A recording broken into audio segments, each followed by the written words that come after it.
It's 5:30 here in Melbourne, and it's I think it's dark here as well, but sun is still shining. Absolutely. I'm your host of the day. My name is Ankur Saini, and we've got our registered migration agent, Mr. Saurabh Smar, with us. Hi, Saurabh. How are you? Very well, thanks, Ankur. So, as you guys know, we are from Global Vision Migration. So today we will be talking about very important topics, specifically about the priority migration skilled occupation list for accountants and chefs. We will also talk about Victoria State nomination. We'll also talk about Canberra State nomination as well, as Canberra did their first round yesterday, and migration places for the new financial year. And we will try to answer some questions as well in due course. We will try to keep it as short as like 20-25 minutes max, and feel free to ask any questions in the meanwhile. Like usual, he took the chance and he started talking about rest of the stuff. Anyways, I think seems like that I'm not going to get paid for this session. Right. Let's talk about accountants and chefs. As soon as this PMSO list actually has been announced, and then we've started pouring up with the calls from the accountants and chefs that what is the impact, what is going to be happen with us. Reason being because we are sitting at 90 points, we are sitting at 95 points. What is the future? So what's the future, Saurabh, for accountants and chefs? Specifically, we are talking about Victoria.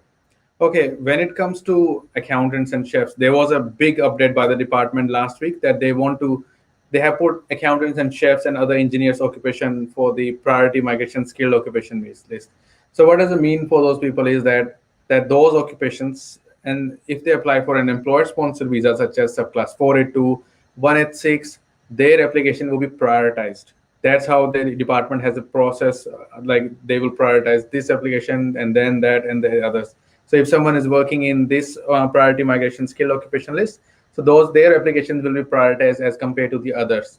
So other people would be have to wait. Normally, as you know, for occupations such as chefs and accountants who are not in the quite priority previously, that would take at least almost more than a year sometimes to get the 186 nomination approved. But with this new priority migration skilled occupation list, their occupation will be prioritized. So the department would put extra resources in place to make sure these people get the outcome in a quick time around. So the general assumption, which actually people were calling us with that they've got 90 points, they're sitting at 90 points, they're sitting at 85 points. So that doesn't really mean that we'll be getting our invitation soon.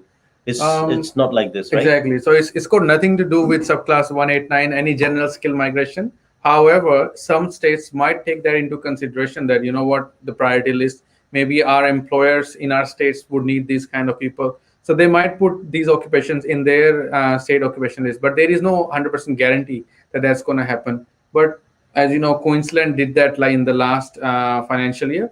So Queensland is going to reopen again soon. So maybe they might add PMSO list as well, but you never know what they do.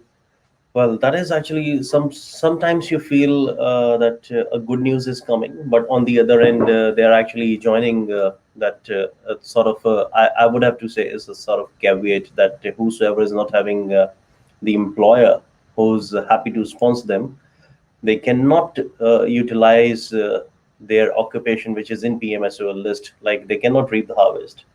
Absolutely. So most important part when it comes to PMSO list that you will need to find an employer. You must be working in your occupation as well, who's willing to sponsor you for subclass 186 or 482 as well. And we obviously, I think in the next few sessions, we will organize a session where people can ask us questions about the employer sponsored visas and other those kind of scenarios too as well.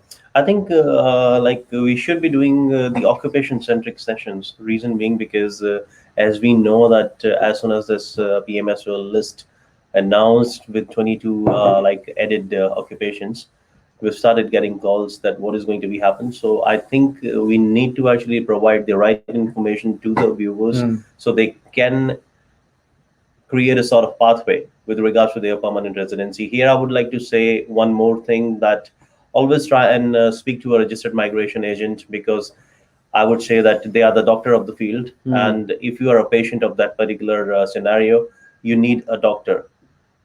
Rather than going to a GP who's a jack of all trades, Exactly. go see a specialist who's actually only specialized in a particular industry, that is migration. And I'm a registered migration agent. So we are registered with the Department of Migration Agents and Registration Authority. My MARA number is 1802044. So this kind of information, but I would recommend our viewers as well. Like it might not be beneficial for yourself, but it might be helpful for your friends or family. So make sure to share this video to others as well, so they can get exact information, so they don't get scammed or anything in regards to accountants and chefs kind of um, the confusion that's been created outside in the community. For any further information, you can give us a call at 04300818804. And quickly, let's talk about Victoria State nominations, Saurabh. Absolutely, that's the everyone actually all over Australia. People always have eye on Victoria State nomination, like what's their requirements going to be, when they're going to reopen, and what are the points score, etc. for those state nomination. As you know, yesterday Victoria actually advised that they're going to reopen again on 7th of July, and they have also mentioned about the 7 target sectors that they are actually looking forward to as well. So with those 7 target sectors, probably it's going to be health sector, medical research, agri-food, advanced manufacturing, and then there is circular economy as well. So those kind of sectors are actually in place, and within specifically digitech sector as well, which is a IT related sector. So what the department has clearly said, that Victoria government, that even though if you are a registered nurse, if you are an RN, but if you are working for an agency, and then there is another RN who's working for directly with the nursing home or a hospital, they would prioritize nursing home, the person working directly with the nursing home, or not through the agency. So this is another way of them prioritizing their nomination applications as well. Is there any particular reason they're actually doing it? Because I think because if someone works through an agency, they work morely on a casual basis, but rather when someone works directly with a nursing home, they're always given an opportunity as an employment contract with them, that they would get an employment contract for the whole year, for the whole one-time full-time employment rather than a casual employment. Yeah. What about the enrolled nurse? Yes, that's actually, we received so many calls for enrolled nurse as well. Clearly, as Victoria has said, that they want people to use their STEM qualification, and enrolled nurse is also a skill level 2 occupation, and they can apply. But when it comes to nurses, they have clearly said there is a particular criteria, that registered nurse, aged care registered nurse in emergency and critical care, those are the ones that they will be accepting, not the enrolled nurse at this point of time. So I would say for our enrolled nurse or anyone, like, just hold on to it. Victoria, obviously, this is a very broad requirement that they have published right now, which they're going to recheck very soon. You never know. So wait and watch. The worst part here, we would like to actually say that the spots, like for 190 is 3,500 spots, whereas for 491 is just 500. It's only 500, yeah. So for subclass 491, there's going to be a very big challenge for a lot of people. People must be working and living in the regional area as well. And then they're also saying that occupation in the skill level 3. Skill level 3 comes up to be either a cook. So those are the skill level 3 occupations, people who need just certificate 3 as well, maybe trade qualification. But they want people to use their STEM qualification. People will be like, look, I did motor mechanic. How can I get how am I a STEM qualification? So STEM is actually science, technology, engineering, mathematics, and medicine. So if you think that your qualification falls under any of those 5 categories, then yes, you could be eligible for state nomination. And if you are working on those 7 target sectors that Victoria has specifically advised. So these target sectors is like a sort of, as you said, that very wide criteria. And so it's entirely going to depend on the checks, whatever Victoria is going to do at the time of like ROI session. Exactly. Right? So the same process going to be, but we don't know exactly whether the requirement, whether this requirement going to be same, and how Victoria is going to pan out on 7th of July, like what the system is going to be like, and what kind of information would they require when they want us to apply for ROI. Pretty much after that, after 7th of July is when we actually get to know exactly what Victoria do want to know and what kind of information they do require when it comes to applying for an Victoria ROI state nomination. Now, quickly talk about the digital sector, in which they clearly actually mentioned that only ICT cyber security people they're going to invite. What Mhm. about rest of the other stuffs like other occupations, which is software Like a software engineer, engineer. developer, Exactly. programmer? So they said that currently they would only be looking into people working in cybersecurity sector. But if there is a software engineer working in a medical research or in a hospital working on some kind of a critical project and stuff, Mhm. those applications would also be considered. So there is So still a there scope. is there is a good scope for those people. If you are a software engineer working in a medical sector or this kind of research sector as well, you could be eligible even for any of the 7 target sectors. Doesn't have to be medical or something like that. You could be working in the emission sector as well or in circular economy business. Because if I'm not wrong, I think in the afternoon you received one of the call that one of the mechanical engineer Yes. who's Wo- working with with the company. Those are dealing with the defense manufacturing. Yes, yes, exactly. So there are a lot of people who are working in advanced manufacturing in regional or in Victoria or in Sunshine, anywhere. So those people who are currently working in advanced manufacturing, and if their employer is actually manufacturing some products that is actually useful for aerospace or even for defense projects, then yes, you can use that kind of information to be eligible for so class 190 or 491, depending upon where you are in Victoria. Well, to some of the requirements, we I think have to say that even though that you're actually not sure whether you are into that particular those seven mentioned sectors, still there could be a scope. What you need to do is to call your registered migration agent, try and speak to them, put the whole scenario in front of them, and then evaluate your chances. Absolutely, like otherwise people sometimes don't even know that what the kind of work they have done or they're currently doing is capable of. Right. Let's talk about the Canberra state nomination. Exactly. So as you know, Canberra have been um, very generous about their nomination places as well. That the nomination places as compared to the last financial year has actually increased to for 491 they're sitting at 1400 places and 600 for 190. So it just clearly says that it's going to be a tough competition out there when it comes to Canberra state nomination. And so most importantly, they did a round yesterday, an invitation round. And in that round, even restaurant managers, if you're a cafe or restaurant manager, you're working in Canberra, you only have for 491, they received invitations at 85 points. So here, I think we can correlate with the news which we received through the ministry Hmm. that they are giving a push to the hospitality industry. Exactly. This is This is the example of that. And also, look, there is a really good option for engineers as well, like IT people as well. That if you are a software engineer or if you are a business analyst or if you are an ICT security specialist or those kind of occupation, you could actually move to Canberra. You don't in Canberra's requirement is you don't actually have to work in your own field. But if you do work in your own field, you obviously would get extra points. So Canberra state nomination is a very good opportunity for all the couples as well. So if you're even though if your partner does not have any current work experience, etc., but if they have a bachelor's degree and they can get at least competent English, so they could also contribute to points in the Canberra matrix points as well for you.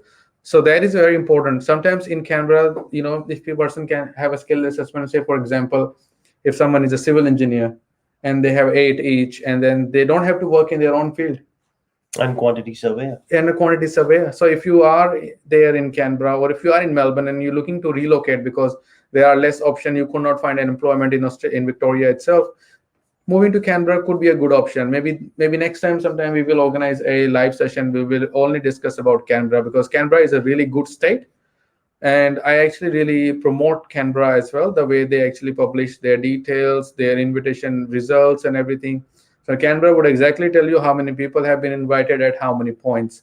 So very good opportunity for a lot of people who are actually in a relationship or who are single right now, and your occupation is on the Canberra matrix list, on the critical list. So just for an example, Saurabh, say suppose I belongs to ICT, like information technology field, sitting at 95 points, waiting for my 190 here in Victoria, which is anyways Mhm. sort of like Yeah. very less hopes. I'm married. My partner is even working in the same field. So the suggestion goes that I should move to Canberra. Yes, depending upon these other circumstances as well. Like if you have a higher score for your English language, and then if you're able to get, say for example, if you get a same job in your own field in Canada, you need to work for 190. You need to work 6 months full time, and for 491, you need to show 3 months of part time experience. And the good thing about Canberra is that experience does not have to be in your own field. It can be anywhere, any related field as well. There is a saying that change is always progressive. Exactly. And if you are looking for any sort of change, like instead of Victoria, you're trying to relocate to any other state, take a wise decision. Exactly. So that's important thing as well. A lot of people call us, come to us, and then they ask us, I have finished my studies, now I'm on 485. Can I move to regional?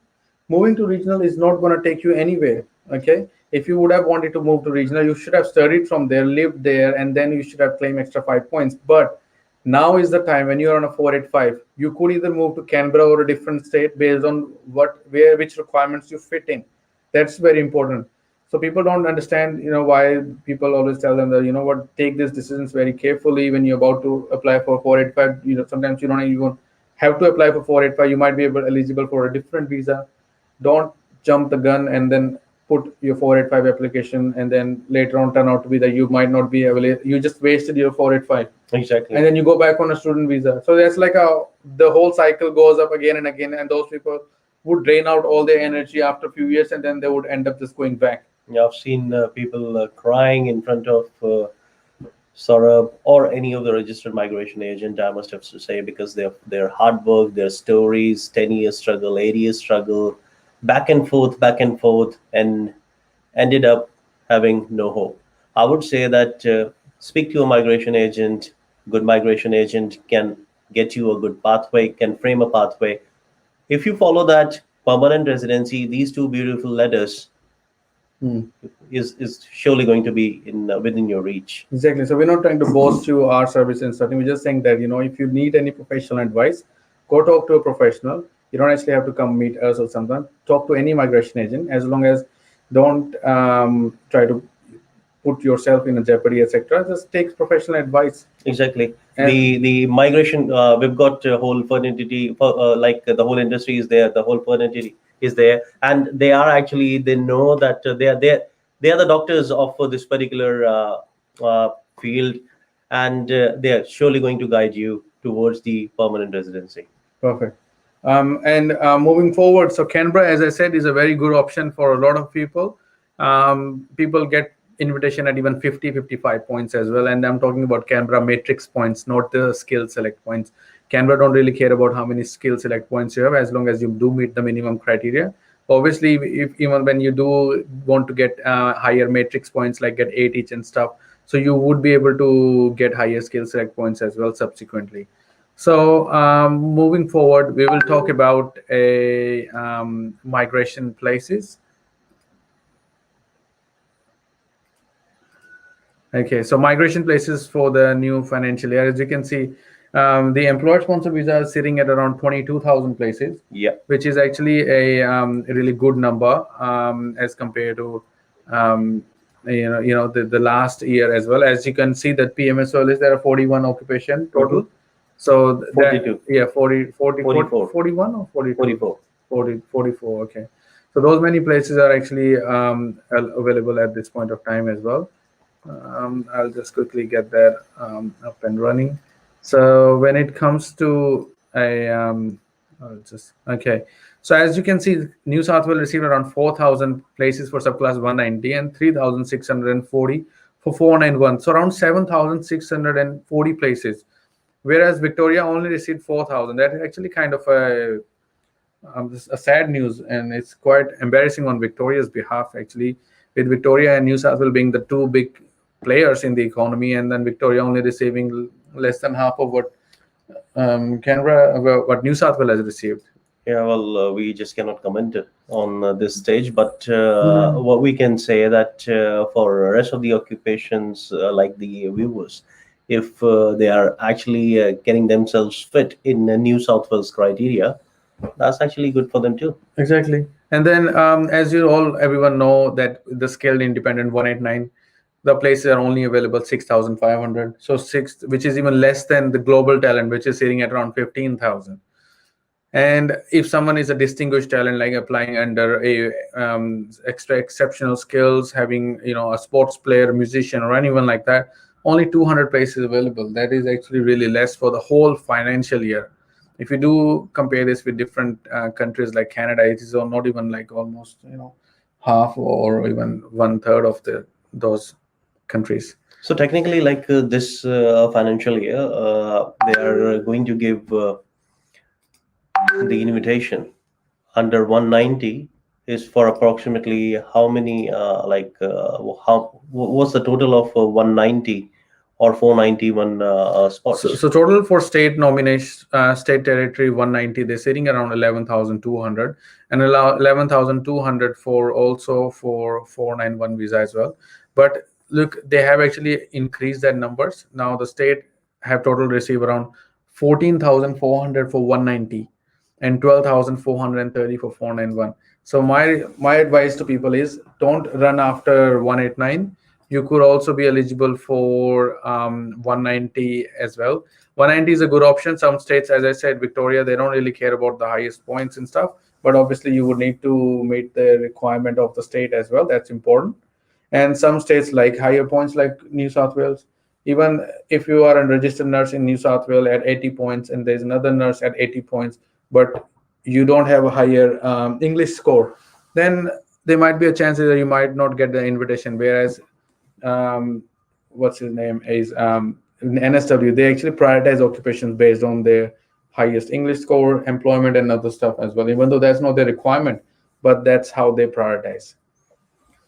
So here we would like to say that one more thing, that if you've got experience and you're not fitting in any of the GSM criteria like 189, 190, or 491, the other option could be is employer nomination visa. Yeah, employer sponsor visas are a really good option. They are really quick and it's a very secure pathway for a lot of people as well. So for, as you know, that if you're applying under employer nomination scheme, which is subclass 186, you would only need to have at least 3 years of full-time work experience at a skill level, skill assessment, and 6 competent English. Some people struggle to get English score. Some people even struggle to get NATI and all to get to the higher points. But those people could get employment. And if they can get employment, have 3 years of work experience, then yes, straight away you can get 186, because as long as your occupation is in the MLT SSL list as well, which is my medium to long-term skilled occupation list.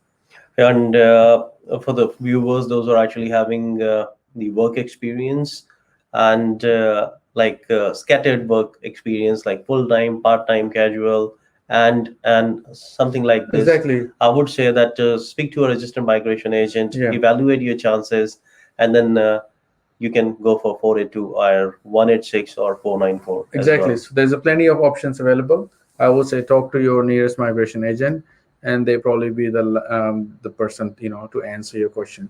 So let's quickly finish up with the last question by Elisa. Elisa is saying, any states for offshore applicants? Currently, Alicia, as you know, New South Wales has the option of 491 for offshore people. If you have more than 5 years of work experience, when they consider option, they consider anyone outside New South Wales. But that stream was closed in the last financial year, and let's hope they do open that stream for this financial year. So that's pretty much all, and there is no other requirement yet. The other states have not opened yet for offshore state nomination yet. But when they do open, we would certainly let you know as well. And so I think that's pretty much all. Is there anything else that you would like to add? Well, nothing as such. Nothing that. Well, I think we've covered almost everything, and even in yesterday's session and in today's session, we've covered everything. The next session, from next session onwards, we are going to be more occupation-centric sessions. So at least whosoever is actually related to that particular cohort or related to that particular occupation, they can call us straight away. They can we can talk about their sort of situation in a generic way, not in a individual way.